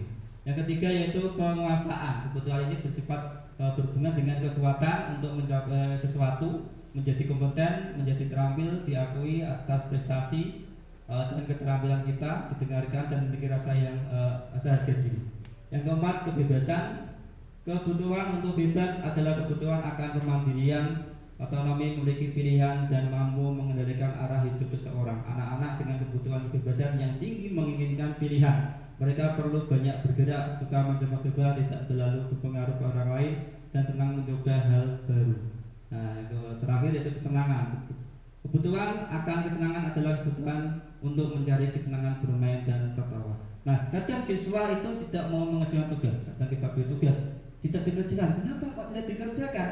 Nah, ternyata siswa itu juga mempunyai kebutuhan dasar ya, katakan di boring atau bosen, pengen bebas. Jadi dengan kebutuhan dasar manusia siswa itu sendiri, jadi siswa kadang tidak melakukan itu. Mungkin ngantuk juga bisa dari rumah, mungkin dari rumahnya atau semalam begadang atau apa, itu juga pemenuhan kebutuhan seperti itu. Nah, ini segitiga restitusi. Nah, segitiga restitusi yang pertama yaitu menstabilkan identitas. Kita semua akan melakukan hal terbaik yang bisa kita lakukan. Yang kedua, validasi tindakan yang salah. Semua perilaku memiliki alasan. Yang ketiga, menanyakan keyakinan. Kita semua memiliki motivasi internal. Nah, ini pertama menstabilkan identitas. Ya, jadi kita semua akan melakukan hal terbaik yang bisa kita lakukan. Nah, jadi katakanlah ada siswa yang melakukan kesalahan, hal tersebut mungkin wajar ya, semua bisa melakukan kesalahan hal tersebut. Nah, terus validasi tindakan yang salah. Nah, kira-kira kesalahan yang dilakukan siswa, nah itu kan punya alasan. Alasannya apa tuh? Bisa kita tanyakan. Nah, setelah tahu alasannya, kira-kira keyakinan kelas yang ketiga itu menanyakan keyakinan kelas. Ada nggak keyakinan kelas yang dilanggarnya atau tidak dilaksanakannya? Nah, dari itu kita mengarahkan siswa nanti mencari solusi bagaimana siswa itu bisa berpikir ke depannya tidak melakukan kesalahan itu kembali. Nah, kira-kira gambaran segitiga restitusi seperti itu. Ada pertanyaan Bapak Ibu? Tidak ada, ya? Cukup. Untuk berikutnya, nah, menstabilkan identitas. Nah, itu yang pertama ya. Tadi guru berkata, misalkan, berbuat salah itu hal yang manusiawi. Tidak ada manusia yang sempurna. Nah, itu kata-kata yang bisa dipakai Bapak Ibu. Guru juga pernah buat salah. Kita pasti bisa menyelesaikan permasalahan ini. Bapak Ibu tidak tertarik untuk mencari tahu siapa yang benar, siapa yang salah. Bapak Ibu lebih tertarik untuk menyelesaikan masalah. Kalau kamu menyalahkan dirimu sendiri terus-menerus, apakah kamu bersikap baik pada dirimu sendiri? Nah, ini untuk menstabilkan identitas. Bahwasanya apa yang dilakukan siswa itu semuanya pernah mengalaminya, ya. Nah, misalkan ada anak yang tidak mengerjakan tugas, mungkin juga tidak anak itu juga, mungkin kita dulu juga pernah melakukan seperti itu, ya. Wajar, ngantuk, ya pernah mengalaminya. Seperti itu ya. Itu namanya menstabilkan identitas. Untuk yang kedua, validasi kebutuhan. Misalkan guru berkata, kamu bisa saja kan melakukan hal yang lebih buruk, tapi kamu tidak melakukannya. Kamu pasti punya alasan untuk mengapa melakukannya. Apa yang penting bagi kamu? Kamu boleh tetap berusaha menjaga sikap itu, tapi tambahkan sikap yang orang lain yang baru. Maukah kamu belajar cara lain untuk mendapat yang kamu butuhkan tanpa harus memukul? Apakah aku bisa melakukan dengan lebih baik besok pagi? Nah, itu validasi kebutuhan.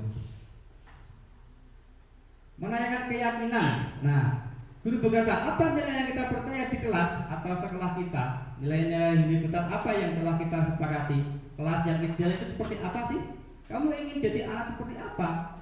Apa yang kamu rasakan ketika kamu melakukan itu? Kamu menjadi orang yang seperti apa? Jadi keyakinan kelas yang sudah kita buat atau keyakinan sekolah yang kita buat, setiap siswa seperti kan sudah tahu nih Kira-kira apa keyakinan yang sudah kita sepakati. Jadi kita tanyakan terhadap siswa tersebut, kira-kira dari kasus itu, dari kesalahan yang dilakukannya atau pelanggaran yang dilakukannya, kira-kira melanggar keyakinan apa. Nah dari situ siswa akan sadar dan akan melakukan berpikir, kita arahkan kira-kira apa solusi untuk melakukan keyakinan, melaksanakan keyakinan yang sudah kita sepakati seperti itu. Ya intinya mencari solusi gitu. Nah ini contoh.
Nah, demikian contoh video segitiga restitusi yang kemarin saya lakukan di kelas. Ya, ada dua contoh sebenarnya. Ini saya ambil satu. Yang pertama yaitu tentang siswa yang tidak mengerjakan tugas. Jadi misalkan saya ada kegiatan rapat, katakanlah rapat bos di kecamatan. Jadi saya nggak bisa mengajar, kita buat tugas yang diberikan ke siswa. Jadi siswa mengerjakan tugas itu. Nah, tetapi ketika esok harinya kita cek, ada beberapa siswa atau mungkin salah satunya itu tadi ya kemarin yang saya buat itu Mas Guntur itu tidak mengumpulkan tugas. Jadi kita cek tidak mengumpulkan tugas. Nah, kenapa kok tidak mengumpulkan tugas? Pada akhirnya Mas Guntur saya panggil. Nah, kita tanyakan dulu. Stabilitas identitas ya. Kita tanyakan dulu, kira-kira kenapa kok Mas Guntur tidak mengerjakan tugas. Nah, jadi Mas Guntur tidak mengerjakan tugas di situ. Ternyata kita tanya-tanya, ternyata malamnya Mas Guntur itu main game online biasa, HP-nya baru mungkin. Jadi main game online sampai jam 12. Nah, otomatis kalau sampai jam 12 tidurnya pasti terlalu malam bahkan pagi. Dari situ pada paginya ketika di sekolahan mesti ngantuk sekali. Jadi ketika mendapat tugas dari saya, Mas Guntur itu tidak mengerjakan tugas, sangat ngantuk sekali dan pada akhirnya tertidur di kelas. Nah dari situ, kita tanyakan itu sudah mengutarakan kenapa alasannya, karena mengantuk tadi main game. Nah kemudian yang kedua setelah menstabilkan identitas ya, jadi menanyakan keyakinan apa yang belum bisa diterapkan, yaitu bertanggung jawab Pak. Nah, Pak Guntur bertanya bertanggung jawab seperti itu. Jadi setelah itu kita arahkan untuk melaksanakan keyakinan itu, kira-kira apa yang bisa kamu lakukan ke depannya supaya tidak mengantuk dan mengerjakan tugas lagi. Nah, dan Mas Guntur bisa menjawabnya yaitu tidak akan bermain game pada malam hari lagi, dan akan selalu bersemangat untuk bersekolah seperti itu. Itu salah satunya. Itu yang kedua di sini Mbak Lia, yaitu kasusnya yaitu tidak mengikuti ekstra pramuka. Nah pasti di setiap sekolah pasti ada saja siswa yang tidak mengikuti, tapi tidak membawa surat izin atau izin ya langsung ke pembinanya atau ke gurunya. Jadi kasus di sini yang kedua yaitu Mbak Lia tidak mengikuti ekstra pramuka. Nah, karena diajak oleh orang tuanya pergi ke Pati, ya, ke Swalayan ada atau kemana itu. Nah, jadi kita menstabilkan identitas. Nah, Kalaupun saya diajak jalan-jalan juga saya sangat senang sekali ya. Nah, semua siswa pasti saya senang sekali waktu jalan-jalan orang tuanya. Termasuk Pak Arif juga sama. Nah, tapi apakah hal itu melanggar keyakinan kelas atau tidak, melaksanakan keyakinan kesepakatan kelas yang sudah kita lakukan? Nah, ternyata mengakui Mbak Lia bahwa hal tersebut telah melanggar kesepakatan sekolah ya, yaitu tidak mengikuti pramuka, padahal pramuka merupakan ekstra wajib. Nah, jadi di situ tugas saya yaitu menanyakan keyakinan dan tanggung jawab, juga tidak bisa melaksanakan ekstra pramuka. Pada akhirnya Mbak Lia kita arahkan kira-kira bagaimana solusinya supaya lain kali ketika ada acara atau apa-apa, jadi tetap bisa melakukan itu atau izin atau bagaimana. Nah, Mbak Lia menjawab bahwasanya seharusnya saya harus mengikuti pramuka terlebih dahulu, baru mengikuti ajakan orang tua. Nah, yang kedua, kalaupun misalkan terpaksa tidak ikut pramuka, harusnya menelpon atau membuat surat izin seperti itu. Nah, jadi kita usahakan tetap kalau bisa mengikuti ekstra pramuka terlebih dahulu. Seperti itu ya.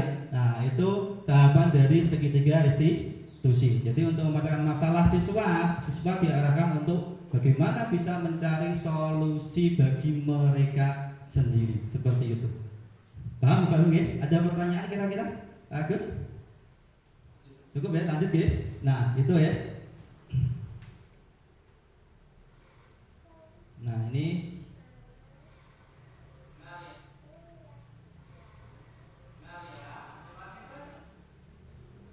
itu untuk videonya, untuk yang videonya Mas Guntur tidak saya tampilkan. Nah, ini untuk pembuatan pembuatan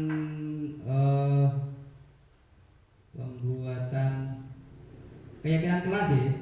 Pembuatan keyakinan kelas.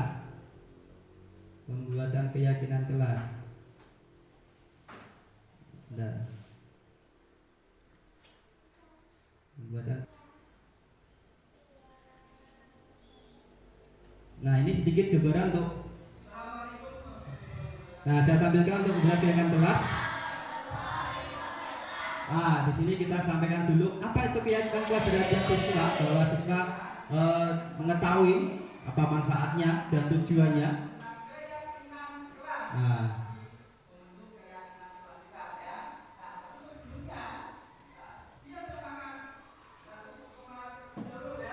Nah, ini kita coba untuk lebih semangat.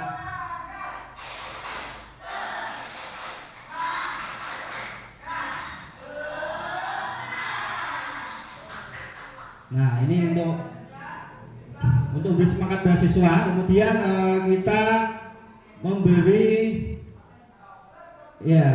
masukan ya, keyakinan kelas apa toh? Nah, seperti itu. Nah, nilai-nilai universal yang apa toh yang bisa kita terapkan atau kita masukkan keyakinan kelas? Nah, seperti itu. Nah, jadi posisinya bisa kita masukkan tanggung jawab atau apa, kita tanyakan ke siswa seperti itu.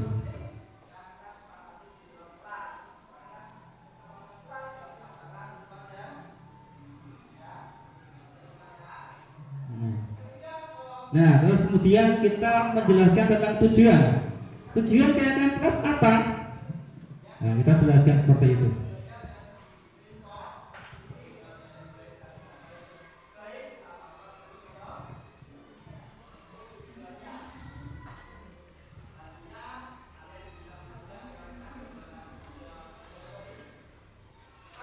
Nah, tentang baik atau tidak, jadi kita memberi contoh bahwa hal ini baik tidak, hal itu baik tidak.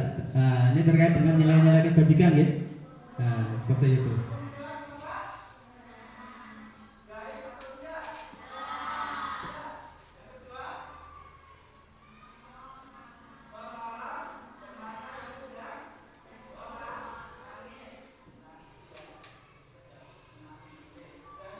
Nah, sebagai contoh itu. Nah, setelah kita memberi contoh baik atau tidak, kita memberi gambaran langkah-langkah apa saja yang bisa kita tempuh ya untuk nanti menuju ke keyakinan kelas seperti itu.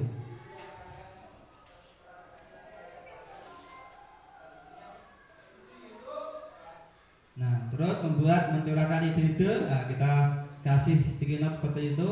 Jadi siswa mencurahkan ya idenya ke sticky note itu untuk menulis.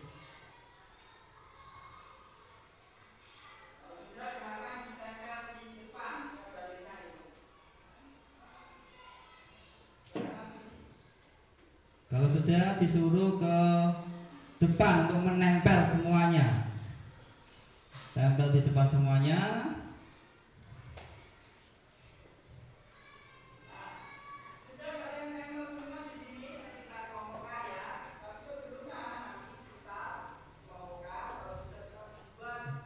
Kalimat positif ya, jadi jangan kalimat negatif, tidak terlambat, tidak jangan, itu kan kalimat negatif. Jadi kita rubah ke dalam kalimat positif. Kita meminta siswa untuk membacakan, nah, seperti itu. Nah, misalnya salah satu kita tunjuk siswa untuk membacakan masing-masing.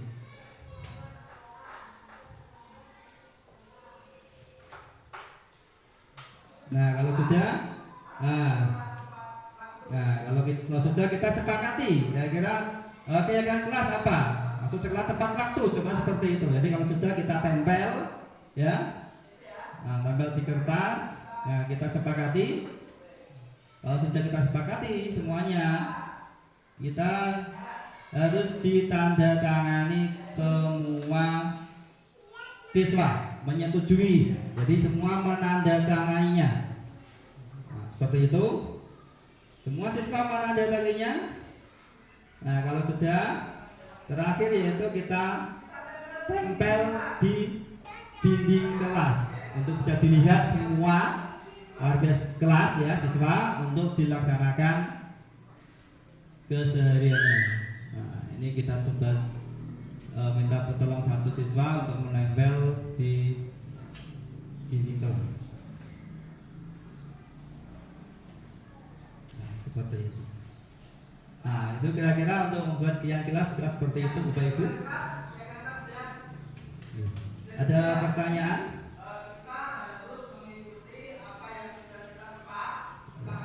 Ya.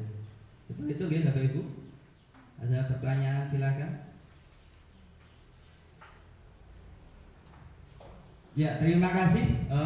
Kalau tidak ada pertanyaan, terima kasih. Itulah penyampaian pemaparan materi tentang budaya positif dari saya. Saya kembalikan ke Bu Nur, silakan.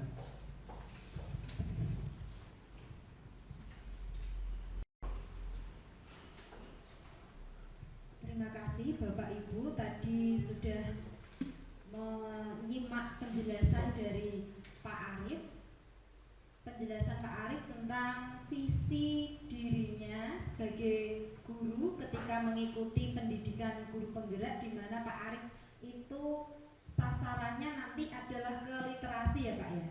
Dan dilanjutkan dengan diseminasi budaya positif yang dilakukan oleh Pak Arif merupakan hasil dari pemahaman yang didapat Pak Arif dari modul 1.4 kemudian disebarluaskan atau dibagikan kepada panjenengan semua. Nah, untuk itu dilanjutkan sesi tanya jawab. Mbok menawi Bapak Ibu ada yang mau bertanya.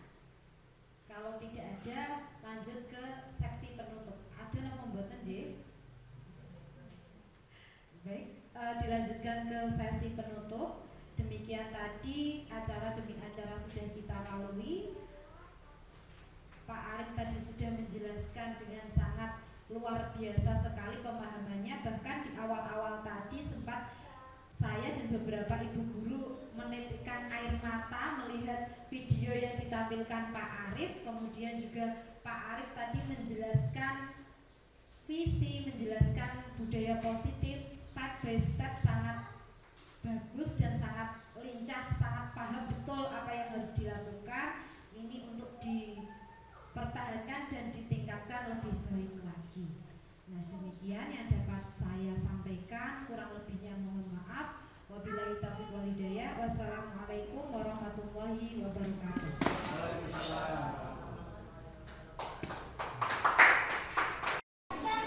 Halo, saya Bu Erisa, guru kelas 1. Pesan dan kesan saya dengan adanya kegiatan kemarin, semoga saya dapat meningkatkan kualitas layanan pendidikan, kemudian menciptakan pembelajaran yang inklusif dan dapat menginspirasi bagi semua murid, dan juga bisa saya terapkan di kelas saya. Terima kasih semuanya, Pak Arif. Ya, intinya sangat senang sekali dengan budaya positif ya.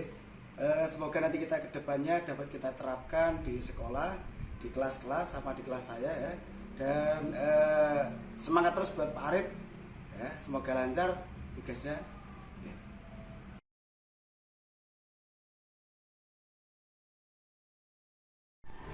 Assalamualaikum warahmatullahi wabarakatuh. Waalaikumsalam warahmatullahi wabarakatuh. Ya, bagaimana kabarnya semua? Baik. Baik ya. Pada kesempatan kali ini kita akan membahas tentang keyakinan kelas. Kita nanti membentuk keyakinan kelas kita ya. Nah, tapi sebelumnya kita biar semangat, kita tepuk semangat terlebih dahulu ya. Ya wes, bersama-sama. Ayo, 1, 2, 3, tepuk semangat. Semangat.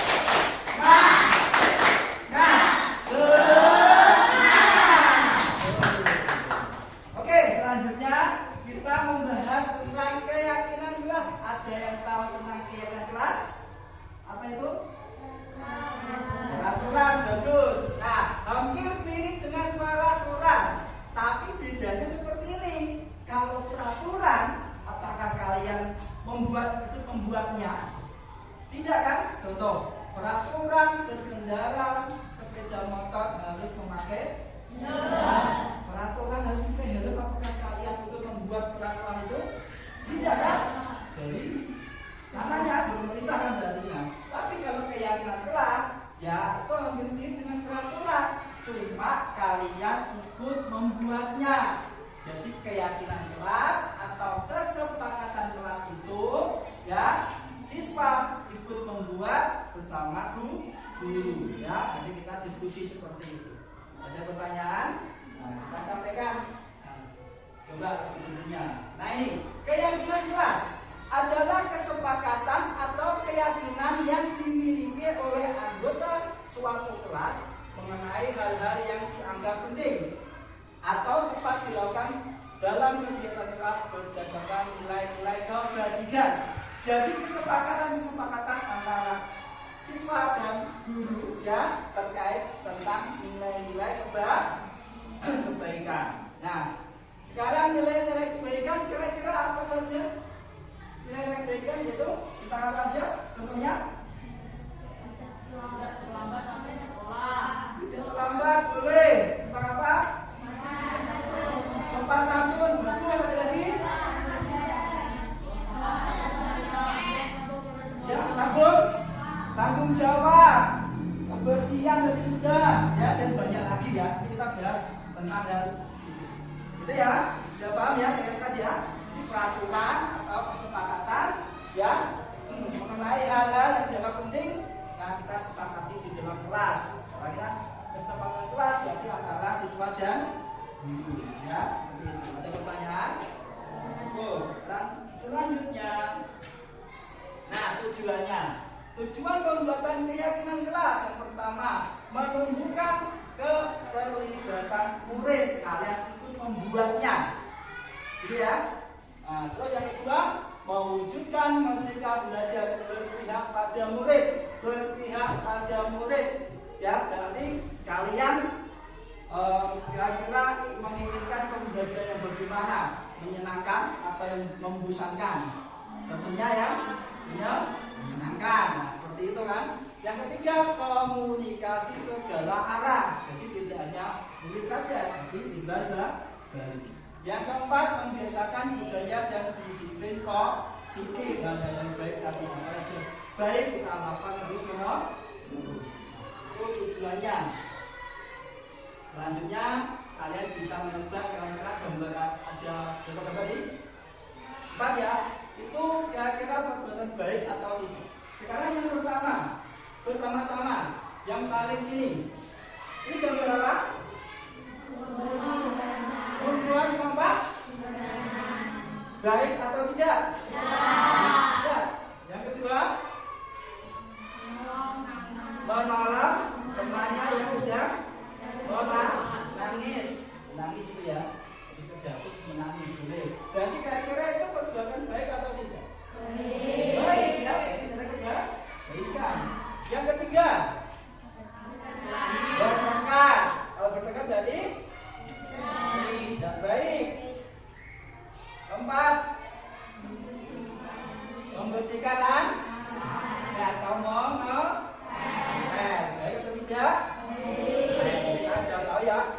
kebijakan mana yang baik atau tidak?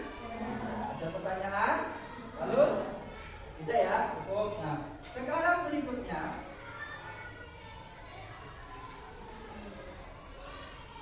Nah, langkah-langkah yang pertama. Langkah-langkah membuat piagam kelas, ya, bacakan dulu. Yang pertama, mempersilakan warga sekolah atau siswa mencurahkan ide. Nanti ini hari berikan note, nanti kalian tulis di sini, ya. Apa saja ide-ide yang kalian atau sekolah apa saja nanti kaitan kalian. Atau di sini nanti kalian akan di kertas putih ini ya. Yang kedua, mencatat semua masukan, terus mengganti kalimat negatif menjadi positif. Yang keempat, tinjau kembali curahan pendapat yang terkumpul. Yang kelima, tinjau ulang keyakinan yang sudah tersusun. Yang keenam, meninjau menyetujui kemampuan tanda tani. Kalau terjadi bukan tanda tani satu kelas semuanya. Yang ketujuh yaitu keyakinan ditempel di diri ke.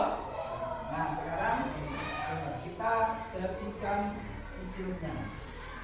Silakan ditulis kira-kira nilai-nilai kebaikan apa yang bisa kalian tulis. Silakan. Warna-warni ya.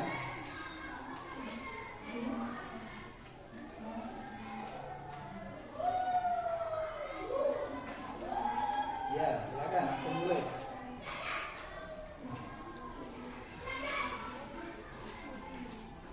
Kasih warna-warni.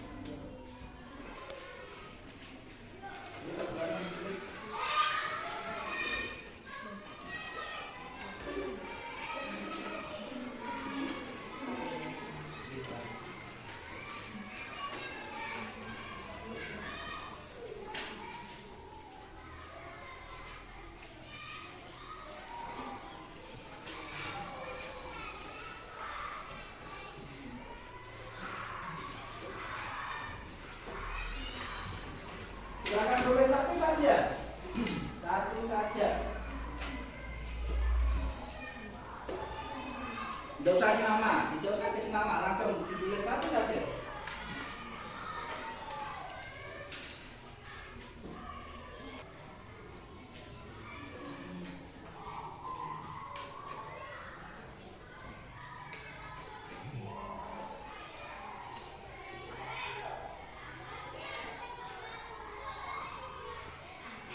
Kalau sudah silakan ditempel di depan, itu ada linknya itu. Nah, ini. Nah. Silakan langsung di. Cepet. Langsung saja. Kalau usah ulur langsung maju.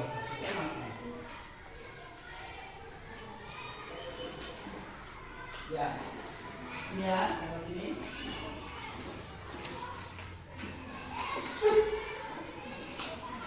Ya, tinggal ditanggal ya. Yang 4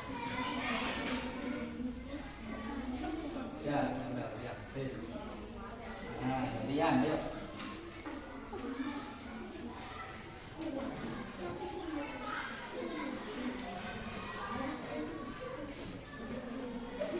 Ya, gantian.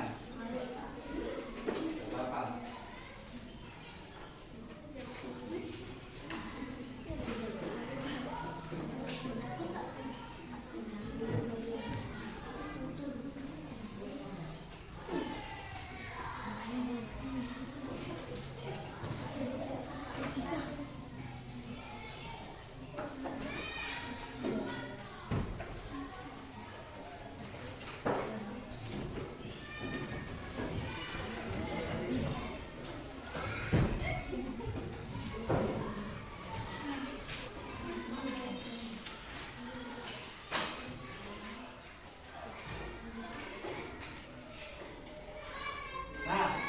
Sudah kalian nempel semua di sini, nanti kita kelompokkan ya. Tapi sebelumnya nanti kita kelompokkan. Kalau sudah kita buat kalimat positif, ya. Kalimat negatif, kalimat positif. Ya, saya jelaskan.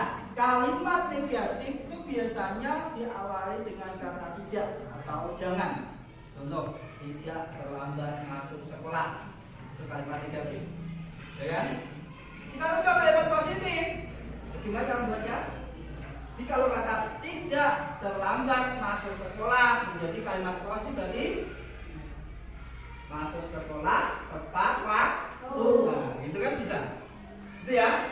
Sekali lagi. Jangan membuang sampah sembarangan. Itu kalimat positif atau negatif? Jangan membuang sampah sembarangan. Kalimat negatif. Kalau kita ubah dalam kalimat positif itu buanglah sampah pada tempat. Bisa. Nah, kita kelompokkan. Nih, ya. Ada lambat, oke, memakai atribut untuk membuat sampah. Kita kelompokkan ya. Kita kelompokkan. Ini membuat atribut ya. Tidak terlambat.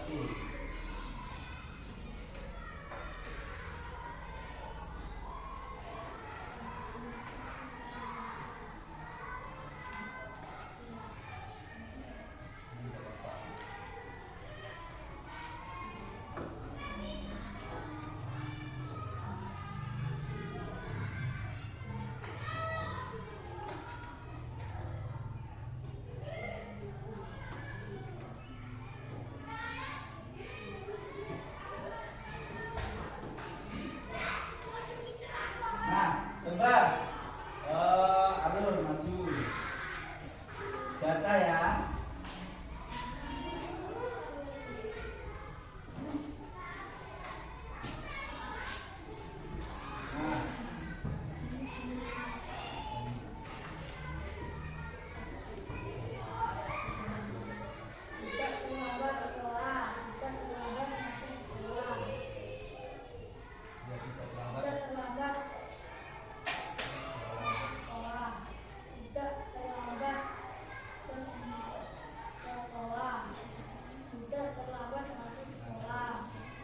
Tidak terlambat masuk sekolah. Berarti kira-kira tidak terlambat masuk sekolah masih kalimat negatif. Kita ubah ke dalam kalimat positif apa kira-kira?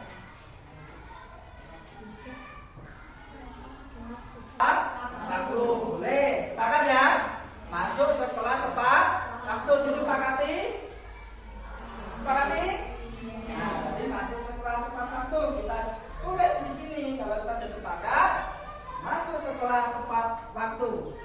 Nanti kita di sini kita tempel di sini. Kesepakatan terkait kelas. Nanti kalian setuju semua, tanda tangan semua di sini. Seperti itu ya. Nah, silakan saya minta. Boleh, alur, boleh. Berangkat sekolah tepat. Yang kedua, nah di sini ada membuang sampah pada tempatnya. Nah, terus ada lagi juga sama. Jadi posisinya di sini menjaga kebersihan, membuang sampah. Jadi jangan membuang sampah sembarangan. Itu sudah ada. Berarti kalau jangan membuang sampah sembarangan berarti kalimat negatif pasti ya. Nah, berarti kita ubah ke dalam kalimat positif yaitu atau yang kedua tidak hanya sampah, jadi menjaga kebersihan kelas. Kalau kita dalam kelas berarti ya kelas ya. Kalau di kelas kan sekolah. Nah, dia kalau ini kesempatan kelas berarti kalinya kelas.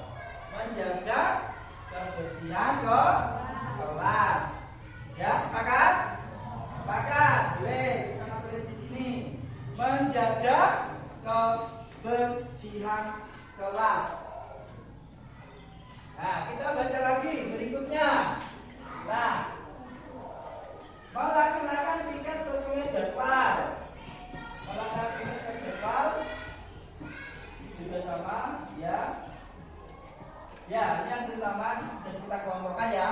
Berarti melaksanakan piket sesuai jadwal itu sudah kalimat positif negatif. Sudah positif ya. Nah, berarti kita tulis untuk yang ketiga. Ketiga sepakat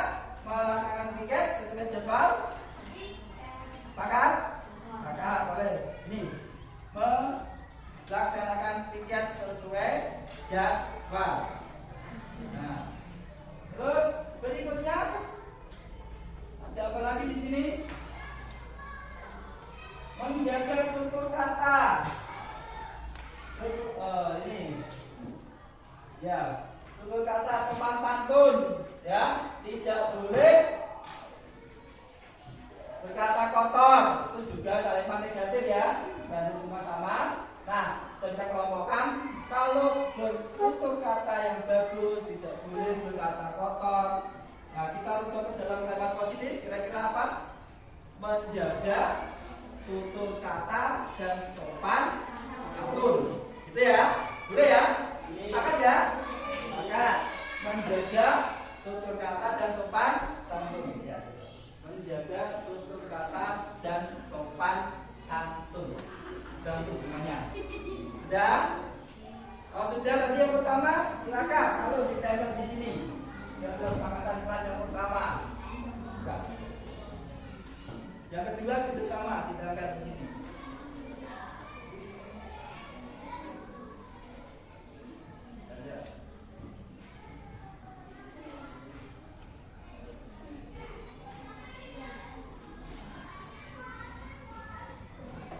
Ya, yang kedua, ditempel juga di sini.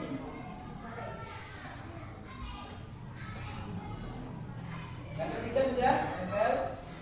Bawahnya sini.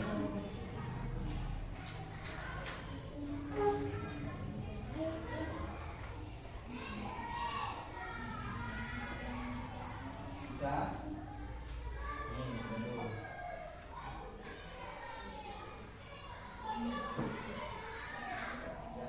Yang keempat, silakan ditempel. Bawahnya. Ya. Nah, ada apa? Kita sudah mendapatkan 4 kata ya. Nah, sekarang kita setuju kesepakatan ini untuk dilaksanakan. Nah, silakan kalau setuju semuanya menandatangani satu-satu di sini. Silakan. Silakan ditandatangani semuanya. Ya. Semua membuat kesepakatan, semua menyetujui. Ya, semuanya dua-dua. Silakan.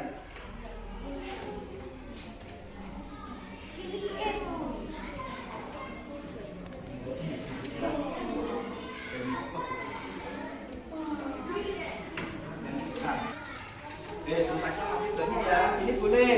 Tempatnya masih banyak. Biar rame. Nah, dari di pojok sana, di sebelah sini. Yang besar tidak apa-apa. Penuhi semuanya itu ya.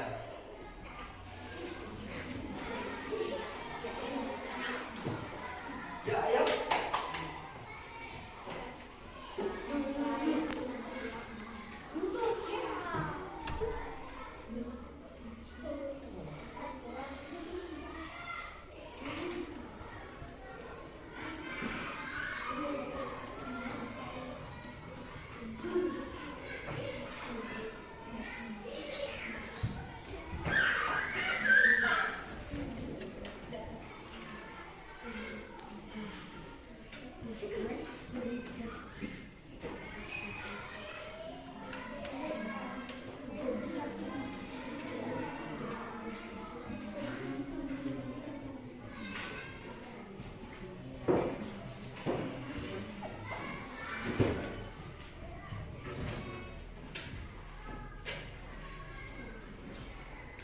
Ya, berikutnya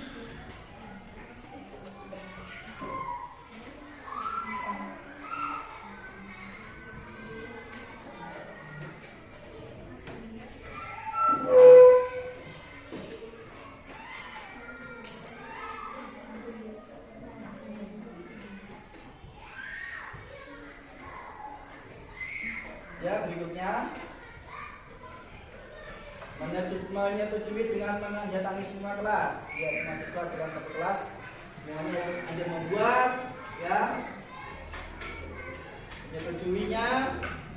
Nah, setelah ini kita tempel di dinding kelas. Gitu ya. Nah, kalau sudah menandatangani semua, nah ini terakhir sudah ya. Semua sudah menandatangani, kita tempel di dinding kelas. Silakan. Oke, Mas Alo coba tempel di dinding kelas. Mau tempel di mana kira-kira?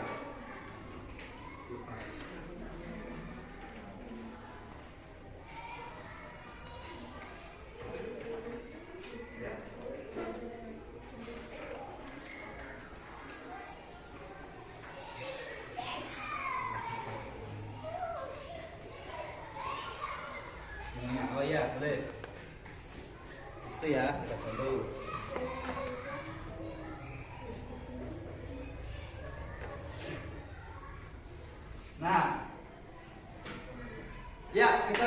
atas sudah jadi ya. Jadi kita harus mengikuti apa yang sudah kita sepakati. Ya, ada pertanyaan? Nah, sekarang selanjutnya kesepakatan kelas. Tepuk tangan buat semuanya.